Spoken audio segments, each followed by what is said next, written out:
Hola, les habla el doctor Rubén Valenzuela, cirujano tórax del Hospital San Juan de Dios, y hoy les voy a hablar sobre sistemas de drenaje pleural, pero de una mirada un poco más funcional, no hablando tanto de presiones, ni de diferencias de presión, ni tipos de drenaje, sino del día a día, de cómo funciona en la práctica, eh, qué errores se cometen y cómo mejorar algunas situaciones para beneficio de los pacientes finalmente.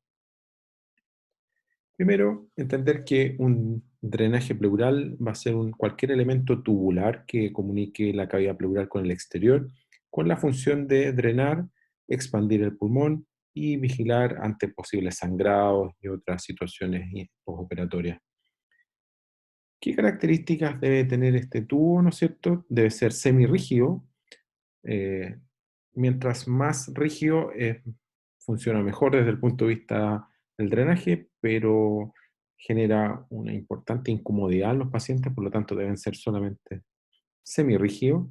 Deben tener una línea radio opaca que permita evaluarlos en una radiografía y deben estar graduados en centímetros a contar del último orificio.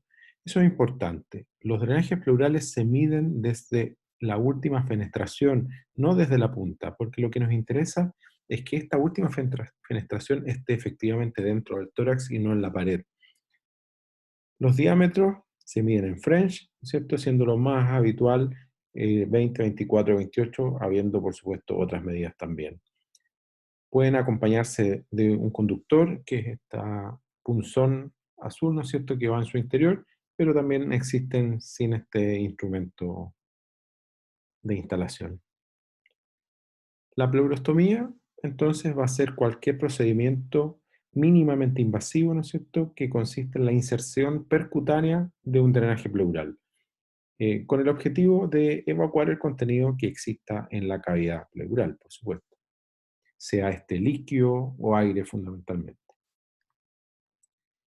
Esto muy general, un poco historia. El drenaje pleural se conoce desde el siglo V antes de Cristo y se atribuye a Hipócrates, ¿no es cierto?, quien drenaba los empimas mediante un sistema de drenaje abierto. También existen algunos relatos y escritos desde los egipcios respecto a al uso de drenajes pleurales, pero en la medicina un poco más contemporánea, se atribuye a Galeno el estudio de las diferencias de presión de la cavidad pleural y que aún así prefería no utilizarlos, ¿no es cierto?, y dedicar la medicina al arte de curar con medicamentos y no a los procedimientos en sí. Celsius en el siglo XV recién empieza a aplicar trócares metálicos en la cavidad pleural y a Serefedín de Savon-Coglou se atribuye la toracocentesis, ¿no es cierto?, y la teoría del propio camino, que es este camino que buscan los empiemas fundamentalmente para drenar.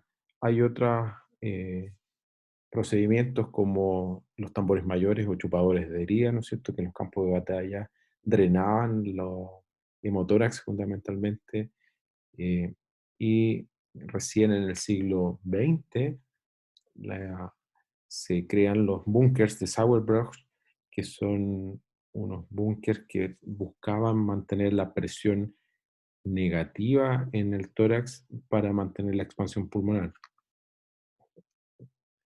A fines del siglo XIX, Plafer y Gotthard Villot descubren y proponen el sistema de trampa de agua, y es el primer paso para poder permitir el desarrollo de la cirugía torácica en conjunto con la ventilación y la anestesia con ventilación mecánica, ¿no es cierto?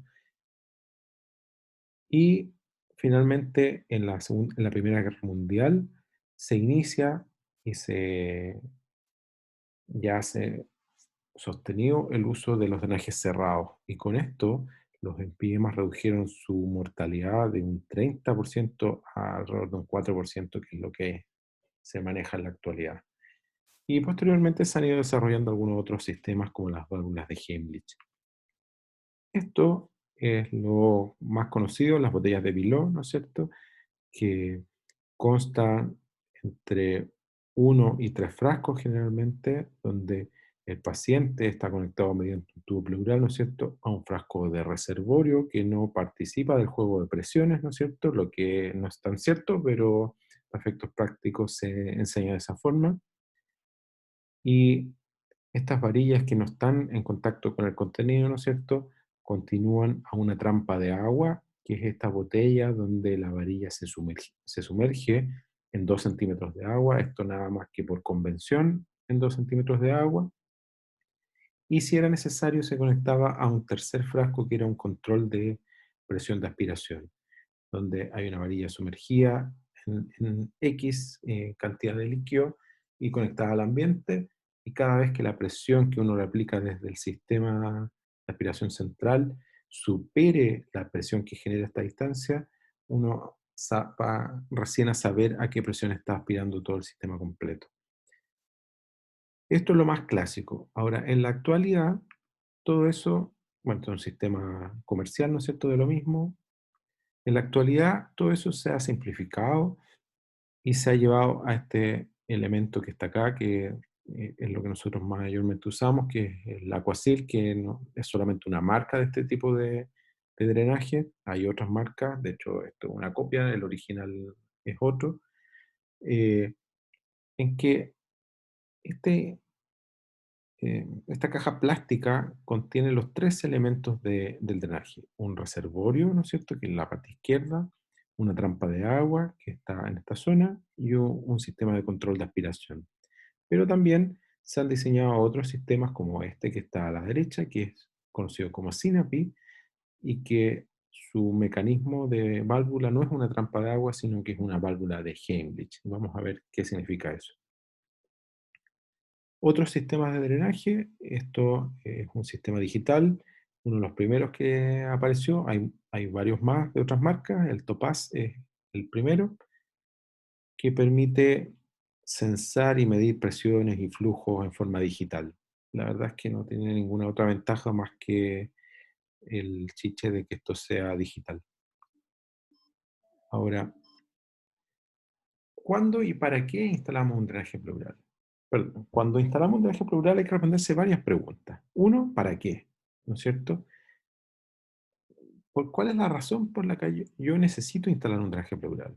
Segundo, ¿dónde la voy a instalar? Y cuando hablo de dónde no me refiero a qué parte del cuerpo, porque eso está más o menos estandarizado, sino que en qué unidad del hospital lo voy a hacer.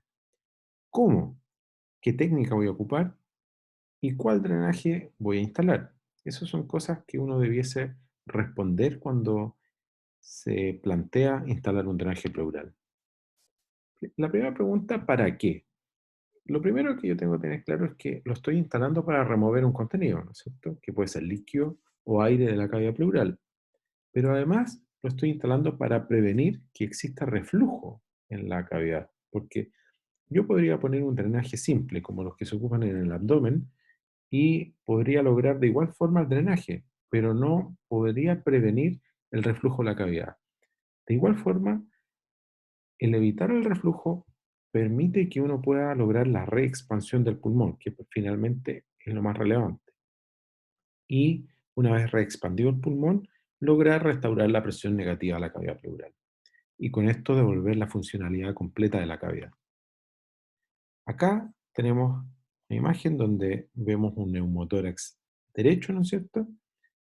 Y una vez instalado el drenaje pleural, el pulmón expande en forma completa y cumplimos con todos los objetivos que nosotros estamos buscando. Acá tenemos un derrame pleural derecho, en el que vamos a instalar un drenaje pleural de otro tipo y que también logramos el vaciado completo de la cavidad y la expansión del pulmón. Acá, ¿qué pasa cuando no instalamos adecuadamente el drenaje? Como en este caso, aparecen estas imágenes subcutáneas, ¿no es cierto?, que son el enfisema subcutáneo, que también pudiese ser eventualmente una indicación para poner un drenaje pleural.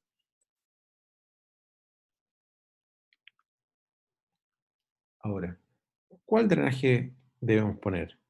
Ahora, ¿con cuál me refiero básicamente a qué diámetro de drenaje? Existen algunas leyes físicas, ¿no es cierto?, como la ley de Poiseuille, que refiere la resistencia que tiene un circuito al flujo, ¿no es cierto? Y que esto va a depender de varios factores, entre ellos el radio, ¿no es cierto?, la viscosidad y la longitud. Probablemente son los más relevantes. Ahora, evidentemente no hay que saberse esa fórmula para poder elegir el drenaje, pero sí entender que mientras más viscoso es un fluido, mayor va a ser la necesidad de tener un drenaje más grueso, ¿ya? Es una cosa que parece un poco lógica, que uno no debiese necesitar una fórmula para saberlo, pero es una cosa que uno debiese tener claro. A mayor viscosidad, mayor diámetro de nuestro drenaje. Es decir, si yo tengo un neumotórax o solo aire, la verdad es que uno pudiese poner un drenaje muy fino. Generalmente nosotros usamos en el hospital 14 French, pero en empiemas o hemotórax, donde hay líquidos muy viscosos, en general usamos 28 French, incluso en algunos casos 32, muy pocos casos afortunadamente. Ahora, ¿dónde? Primero vamos a ver en qué parte del cuerpo, que es algo bastante estandarizado, lo estandarizó la ATLS, ¿no es cierto?, que lo ubica en el triángulo de seguridad, que está definido por el borde lateral del pectoral mayor, ¿no es cierto?, el borde anterior del músculo dorsal ancho y una línea transversa a nivel transmamilar.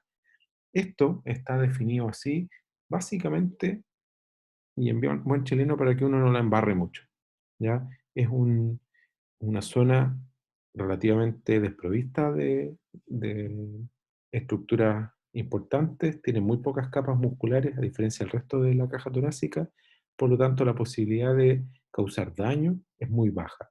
Ahora, esto está definido para un trauma grave.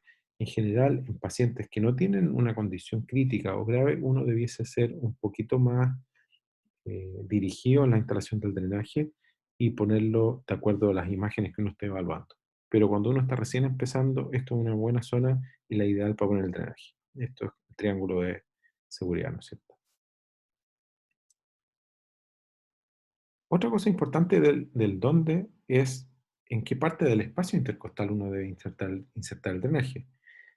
Como cualquier procedimiento que ocupe el intercostal, tiene que ser muy pegado al borde superior de la costilla inferior para evitar la lesión del paquete vasculonervioso intercostal. Ahora, más relevante que eso es el dónde respecto al lugar físico donde uno lo va a realizar. Y eso tiene que ver con esto. Si uno tiene un cuadro clínico grave, como el que vamos a ver en el video, uno no debiese ponerse demasiado exquisito en dónde poner el drenaje y debiese ponerlo donde el paciente esté.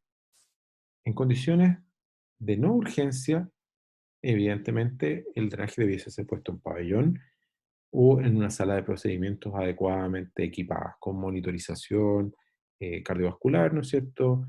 Oxígeno, carro de paro, etcétera. Pero cuando uno tiene la sospecha clínica de estar frente a un neumotórax a tensión, uno debiese hacerlo en el sitio donde esté el paciente. Ahora, ¿por qué? Vamos a ver este experimento, voy a adelantar bastante el video. En este experimento están ventilando un pulmón con una lesión de la vía aérea, ¿no es cierto? Y se produce un neumotórax. Cada vez que insuflan el pulmón, se pasa aire a la cavidad pleural y el pulmón deja de expandirse. Esto causa un deterioro cardiovascular, ¿no es cierto?, por desplazamiento del mediastino, disminución del retorno venoso a la aurícula derecha, ¿cierto? Y finalmente un shock de tipo obstructivo. Entonces, uno rápidamente debe descomprimir esa cavidad pleural.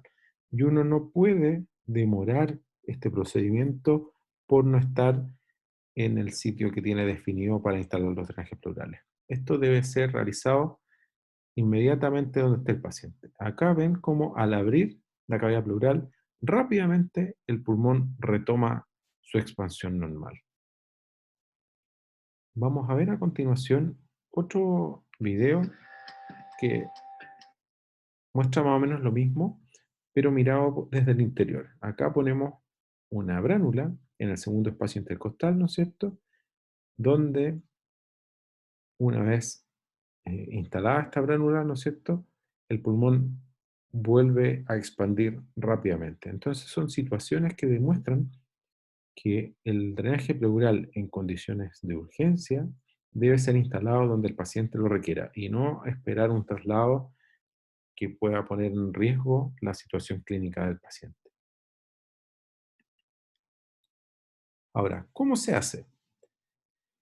En general es un procedimiento muy sencillo que cuando uno lo hace bien es muy bien tolerado por el paciente. Nosotros habitualmente lo hacemos con el paciente conversando, obviamente con molestias menores, pero no es un procedimiento terriblemente doloroso ni mucho menos. Si ustedes ven eso en algún turno es porque de verdad no lo saben hacer bien. Y se hace con el paciente en posición semisentado, con desproyección del brazo, puede ser arriba en la cabeza o muy apoyado en la camilla, cosa de dejar libre el espacio lateral del tórax. Y lo otro es que es importante posicionar al paciente lo más cercano al borde de la camilla también, cosa de poder maniobrar con nuestro drenaje pleural, para poder ponerlo en la posición en la que nosotros queremos dejarlo y no donde caiga solo el tubo. Existen básicamente dos técnicas, la que promueve el ATLS, que es esta inserción del dedo a través de la incisión de la pared torácica para tocar adherencias y con eso se empuja el tubo, o la que ocupamos más bien los cirujanos de tórax, que es esta instalación a través mediante un trocar conductor, que permite posicionar de mucho mejor manera el drenaje. Habitualmente, una vez que uno lo instala, le fija un punto de espera, que hay distintas formas de hacerlo. Aquí hay un punto en U, ¿no es cierto? Pueden ser un punto simple, etcétera. Lo importante es dejar un punto suelto, no anudado, que permita cerrar la herida una vez que uno retira el drenaje. Además, por supuesto, de los puntos que fijan el drenaje para que este no se salga. La gracia de esto es que permite cerrar la herida al retirar el drenaje, evitando la reentrada de aire en la cavidad pleural una vez que se retira el drenaje. Habitualmente se utiliza profilaxis antibiótica en dosis única previo al procedimiento y lo más habitual es que sea con una cefalosporina de segunda generación, en nuestro caso cefazolina, pero evidentemente esto depende de las pautas de infección intrahospitalaria de cada centro. Acá vemos cómo funciona habitualmente un drenaje, ¿no es cierto? Conectado a la cavidad pleural y moviliza la, la columna de agua y la trampa que oscila hacia arriba y hacia abajo. Y eso es un elemento que uno tiene que evaluar al momento de instalarla para saber que está adecuadamente instalado. Este drenaje, cuando ocupamos un SINAPI, es básicamente lo mismo, pero ocupamos esta válvula de Heimlich, que a continuación les voy a mostrar en qué consiste. La válvula de Heimlich es este elemento que es muy parecido, probablemente algunos de ustedes ya conocen los Penrose, que son un drenaje tubular de látex que permite la pasada de aire en un sentido y como esto generalmente está húmedo, al aspirar se colapsa y evita el reflujo hacia la cavidad pleural. Eso es la válvula de Heimlich, que se ocupa en este tipo de drenaje conocido como SINAPI. Ahora, ¿qué cosas pueden pasar cuando uno pone un tubo pleural? Hasta en un 25% de las veces podemos tener una mala instalación del drenaje, porque quedó con una fenestración fuera del tórax, porque quedó en el celular subcutáneo, porque quedó en la cisura, porque quedó dentro del parénquima pulmonar. Afortunadamente eso es muy raro, yo solamente lo he visto una vez. Quedó acodado dentro del tórax porque uno lo metió muy recto y chocó contra el mediastino y quedó doblado, o pasó al abdomen. Esta es la instalación correcta de un drenaje pleural, la figura C, ¿no es cierto? Paralelo a la pared. Esto, evidentemente, es una instalación incorrecta del drenaje pleural. Ahora, los drenajes a mayor diámetro tienen mayores riesgos, por supuesto, ¿ya? Mayor riesgo de lesión, mayor riesgo de malposición, mayor riesgo de empiema, pero menor riesgo de oclusión, lo que se condice con la indicación que tienen estos tipos de drenaje. Ahora, generalmente cuando uno instala el drenaje viene la primera pregunta, que es, ¿lo aspiro o no lo aspiro? La verdad es que no hay evidencia fuerte que sostenga el uso o no de la aspiración. Sin embargo, en general se considera que es útil en prácticamente todas las circunstancias. Uno puede variar la presión generalmente entre -8 y -20, habitualmente continua, con un burbujeo suave, y no hay que casarse con esto. Y si el paciente está en condiciones de caminar, uno lo puede liberar de la aspiración para que el paciente pueda deambular. Muchas veces es mejor que el paciente deambule a que esté conectado a la aspiración. Y uno debiese evaluar el drenaje que oscila, ¿no es cierto? Y acá podemos ver un drenaje que además está fugando. Esto es lo que uno busca evaluar, lo que se ve aquí en la columna azul, cuando les pide que evalúen, vamos a repetir, cuando evalúen la presencia de fugas de aire. Ese burbujeo en la columna azul, eso es una fuga de aire. Y esta, la magnitud del burbujeo de la derecha es lo que uno debiese esperar para la aspiración, no más que eso. Es muy relevante en este tipo de drenaje la seguridad de las conexiones. No es como en los drenajes abdominales donde habitualmente les amarran un guante o un recolector de orina que si se sale da lo mismo. Acá no. Acá si se desconecta el drenaje, el paciente va a hacer un neumotórax y eventualmente puede hacer un neumotórax a tensión y eso puede ser fatal. Entonces las conexiones deben estar firmemente aseguradas, tanto la conexión paciente-tubo, ¿no es cierto? Es decir, aquí en el ingreso del tubo, o la del tubo con el acuacil. Recordemos que el tubo pleural viene y acá hay que conectarlo con la manguera del acuacil o del drenaje que ocupemos. Habitualmente lo hacemos con Tegaderm, que son parches transparentes que permiten ver las conexiones, y sobre eso este parche un poco más firme que es el Fixomul, con el drenaje bien pegado a la pared, cosa que no haya nasas ni zonas donde el drenaje se pueda enganchar. Y este drenaje debe tratar de seguir la misma línea que tiene el drenaje dentro del tórax. Si el tubo está puesto hacia el vértice, seguir de esa forma. Si está puesto hacia la espalda, probablemente un poco más hacia adelante. Y así alinearlo, cosa que el tubo no quede doblado en la entrada del tórax. Es importante tener una revisión diaria de nuestro drenaje, revisar que las conexiones sigan siendo impermeables, realizar la curación de este drenaje sin cortar estos puntos redundantes que son los puntos de espera, medir el débito, asegurarse que el tubo esté estirado e idealmente tener el drenaje al menos 90 centímetros bajo el nivel del tórax. Ahora eso en nuestra población en general es medio complejo por el alto riesgo de caídas que tienen muchos de nuestros pacientes. Radiografía de control, en general, uno pide una radiografía inmediata después de la instalación del drenaje para confirmar que esté bien instalado. También se pide una radiografía ante cualquier cambio clínico o disfunción del drenaje o cuando uno piense que esté en condiciones de retirarlo. Y por retiro, en general es discutible, pero habitualmente en contexto docente uno prefiere tomar una radiografía para evaluar cómo fue la calidad del retiro de ese drenaje. Cuando uno traslada al paciente, uno de los errores más frecuentes es el clampeo del drenaje. Estos drenajes no deben ser clampeados, deben mantenerse en forma vertical, bajo el nivel del tórax, sin guantes ni sello, y una vez que el paciente llegue a la nueva ubicación, conectar nuevamente a la aspiración. Como ven en el video, si el drenaje se ladea, va a haber problemas. Vamos a ver en un poco más adelante por qué. El retiro, para definir el retiro del drenaje se deben considerar varias cosas. Primero, que esté resuelto el problema, evidentemente. Que el débito a través del drenaje sea menor de 200 cc en las últimas 24 horas, habitualmente seroso o seromático, ya que si es pus o sangre franca por muy bajo que sea el débito, no lo vamos a retirar. Debe haber una radiografía al menos con el pulmón expandido y ausencia de fuga aérea por al menos 24 horas. Esto es el punto más relevante en la decisión del retiro, la ausencia de la fuga aérea. Y el retiro debe ser muy rápido y anudar el punto en espera. Por lo tanto, se recomienda generalmente el retiro entre dos operadores.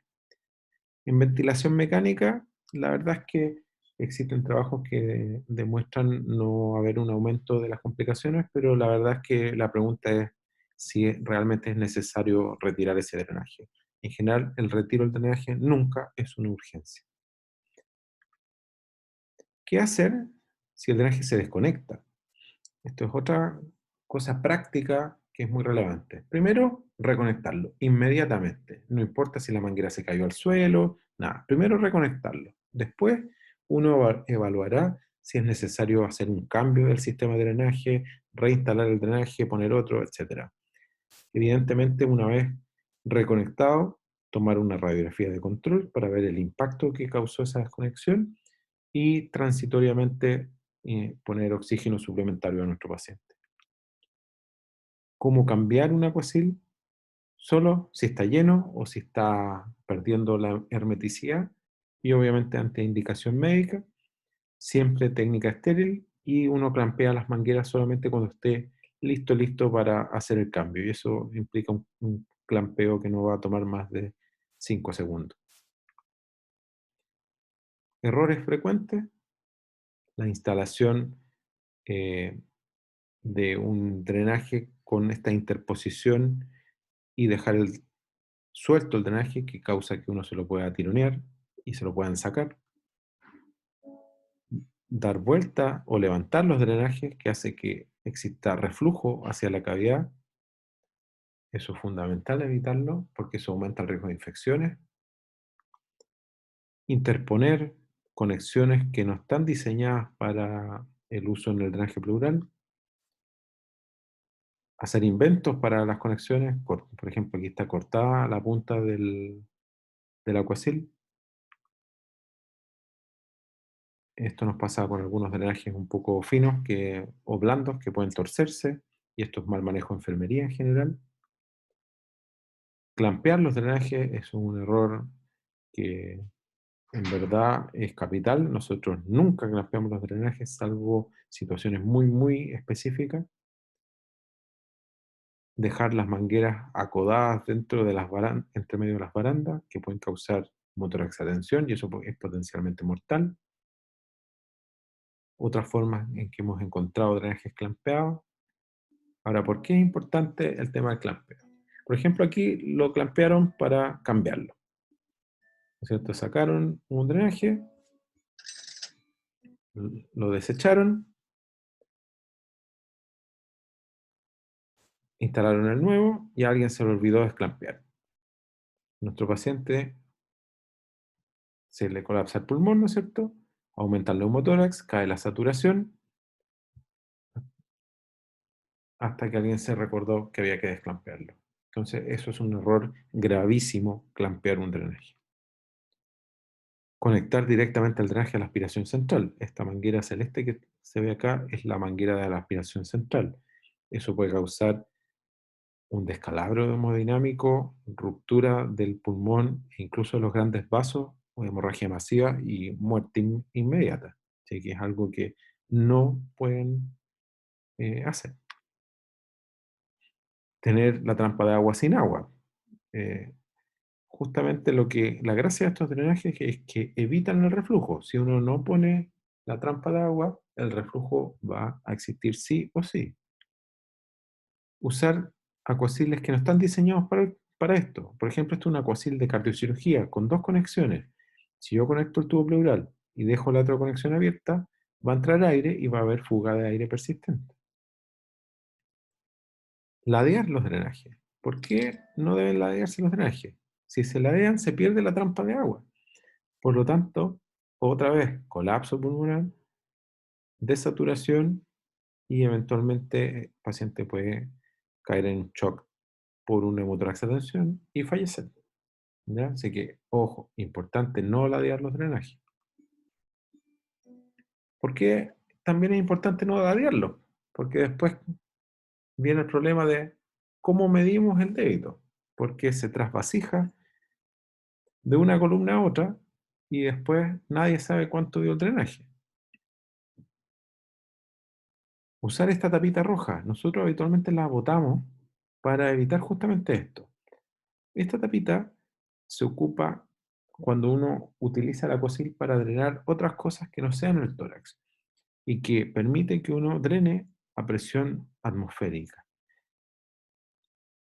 Eso está proscrito en el tórax. Ya les dije que puede causar daño severo del parénquima pulmonar, ¿no?